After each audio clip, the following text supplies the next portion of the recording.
Comment lâcher prise pour tomber enceinte? Comment lâcher prise tout en tenant bon pour concevoir un bébé? Bonjour et soyez mesdames et messieurs les bienvenus sur cette chaîne YouTube. Pour ceux qui ne me connaissent pas encore, je suis Alexandra Taclé, je suis éducatrice de jeunes enfants depuis 2007 et je suis également conseillère en procréation. Si j'ai décidé d'ouvrir cette chaîne YouTube, c'est pour aider des personnes dans votre situation qui désirent par-dessus tout concevoir un bébé et pourtant qui n'y arrivent pas. J'accompagne des femmes et des couples au quotidien qui ont des troubles de la fertilité expliqués et inexpliqués qui les empêchent bien souvent de tomber enceinte, de concevoir un enfant rapidement. Si vous regardez cette vidéo, dans un premier temps, je vais vous demander de mettre un petit pouce bleu et surtout à vous abonner à cette chaîne si ça n'est pas encore fait en pensant à activer la petite cloche rouge pour faire partie de cette communauté de couples, de futurs parents qui désirent, comme vous, concevoir un bébé. Comment lâcher prise pour tomber enceinte? La première des choses que j'aimerais vous dire, c'est qu'enfin, la formation grossesse accélérateur est désormais disponible. Elle se situe juste en dessous. Il suffit de cliquer sur le lien en dessous de cette vidéo. Cette formation grossesse accélérateur m'a permis de vous partager toutes les actions, tout ce que j'ai pu mettre en place dans ma vie à moi, qui m'ont permis moi-même de tomber enceinte rapidement et surtout naturellement. J'avais suivi un parcours de procréation médicalement assisté pendant des années avec des piqûres, tout un protocole de PMA et pourtant c'est le jour où j'ai tout arrêté, c'est le jour où je me suis dit stop et même tant pis, je n'aurai pas d'enfant, que je suis tombée enceinte en seulement 14 jours. Donc comme quoi c'est possible même des gros troubles, même avec des gros troubles de la fertilité inexpliqué ou expliqué.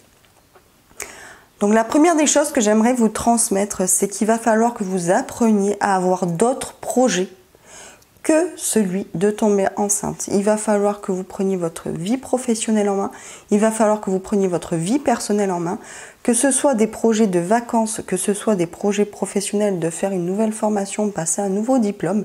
Il va falloir, pour vous sortir de cette obsession de tomber enceinte, il va falloir que vous ayez dans tout domaine de vie, des projets qui vont vous permettre d'avancer malgré tout.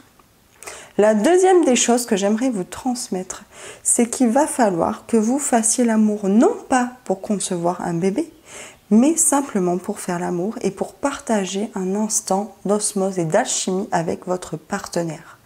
Donc le lâcher prise dans le fait de tomber enceinte, ça veut dire avoir d'autres projets dans d'autres domaines de vie qui vont vous faire vibrer et palpiter et également de faire l'amour avec votre partenaire, mais non pas pour concevoir un bébé, simplement pour vivre l'instantané, l'instant présent et partager des émotions fortes avec votre partenaire. Tout en sachant que si vous avez des émotions fortes parfois pendant l'acte, il se peut que les femmes ovulent spontanément. Mais ce que je vous conseille par-dessus tout, c'est de faire l'amour non pas pour faire un bébé, comme vous aviez l'habitude de faire jusqu'à maintenant, mais de faire l'amour pour justement vivre pleinement et croquer la vie à pleines dents. La troisième des choses que j'aimerais vous transmettre, c'est que pour créer la vie, il va falloir que vous créez de vos mains. Donc, hormis le fait de faire des projets dans tous vos domaines de vie et de faire l'amour pour l'acte et non plus pour un objectif précis, ce que je vous conseille, c'est d'apprendre à créer des choses de vos mains concrètes, car donner la vie, créer la vie, c'est créer quelque chose. Et si vous entraînez votre cerveau à créer de vos mains, alors il va de lui-même instantanément créer certaines connexions neuronales concernant la création, qui peut également amener votre corps à créer quelque chose, donc à créer la vie, à accéder à une grossesse. Donc première des choses, ayez des projets autres que celui de concevoir un enfant. Deuxième des choses, il va falloir que vous viviez l'acte sexuel dans une nouveauté extrême, c'est-à-dire plus dans un seul but de tomber enceinte, s'il vous plaît. La troisième des choses, c'est vraiment de créer des choses de vos mains. Donc faire de la peinture, de la mosaïque, de la poterie. Créez avec vos mains et vous verrez, votre corps se mettra à créer tout un tas de choses auxquelles vous ne vous attendez pas. Pensez à la formation grossesse accélérateur juste en dessous. Et en attendant, je vous fais des bises et je vous dis prenez soin de vous.